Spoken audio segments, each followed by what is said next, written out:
Salve, salve, queridos alunos. Dando continuidade ao tema Expansão Marítima Europeia, hoje nós vamos falar sobre a formação da Espanha, certo? Espero que todos estejam bem e que todos estejam seguindo as recomendações da Organização Mundial de Saúde. Fiquem em casa, protejam a vida de vocês e protejam a vida daqueles que estão próximos a vocês, certo? No nosso último vídeo, falamos sobre a formação de Portugal e como se deu o processo que fez de Portugal o pioneiro da expansão marítima europeia. Hoje nós vamos falar como se formou o Estado espanhol. Bem, o primeiro fato aqui, a formação da Espanha, ela se dá no mesmo contexto que a formação de Portugal. Que contexto é esse? Aquilo que nós chamamos de Guerra de Reconquista. Não esqueçam, lembrem-se aí do vídeo anterior. Guerra de Reconquista é uma série de conflitos envolvendo reinos cristãos ibéricos de origem visigóticas contra os mouros. Quem são os mouros? São os árabes que desde o final do século VII para o século VIII começaram a dominar a parte sul da Península Ibérica, certo? Vamos lembrar que a formação de Portugal se deu a partir de um reino conhecido como Leão, certo?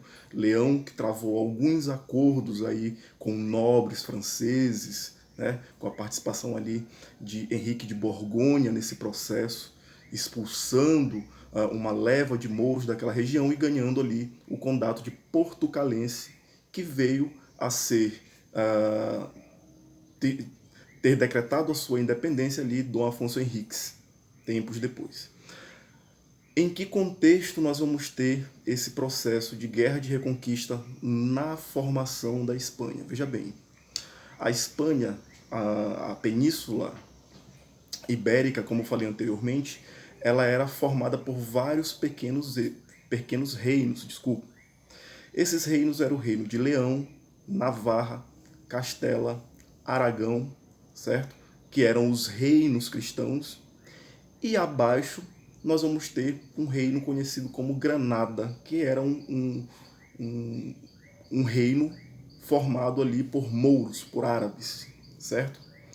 Leão, Castela, Navarra e Aragão, portanto, eram os reinos cristãos que estavam a norte. Esses reinos desejavam conquistar toda a Península Ibérica, mas para conquistar toda a Península Ibérica, eles teriam que expulsar esses árabes que estavam ali na região sul. Dentre esses reinos, nós vamos destacar dois reinos principais, Castela e Aragão, certo? Como esses reinos eles nunca foram, podemos dizer que muito amigáveis entre si, eles disputavam territórios, eles disputavam a hegemonia naquela região. Nesse sentido, nós vamos ter a preponderância desses dois reinos, certo?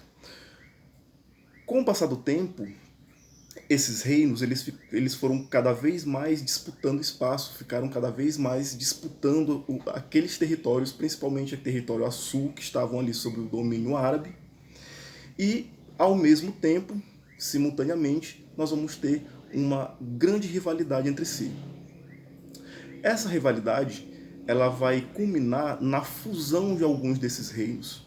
Por exemplo, a Castela ela vai anexar reinos vizinhos, vai crescer, a sua hegemonia vai crescer da mesma maneira. Aragão também vai anexar outros reinos vizinhos. Esses territórios que eram divididos em 4 reinos, portanto, vão ficar fundidos e nós vamos ter a existência de apenas 2 reinos, Castela e Aragão, que continuam, obviamente, disputando o território e que continuam também rivais entre si. Essa rivalidade entre Castela e Aragão, veja bem, eles são rivais entre si, só que eles têm em comum, né, uma luta travada contra os mouros, os árabes que estão a sul na região de Granada. Castela e Aragão, portanto, irão se fundir. Mas, professor, se eles são rivais, o que levou Castela e Aragão a unir esses reinos. E o que isso tem a ver com a formação da Espanha? Veja bem, Isabel, rainha de Castela, casou-se com Fernando de Aragão. O amor irá unir esses dois reinos. Isabel de Castela, Fernando de Aragão se casam. Então Castela e Aragão se fundem. E a Espanha já está unificada nesse momento? Não.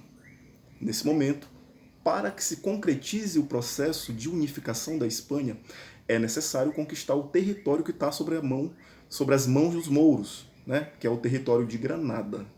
Nesse sentido, unindo suas forças, unindo o território, unindo seu poderio, Isabel de Castela e Fernando de Aragão decidem então avançar sobre a região de Granada, certo?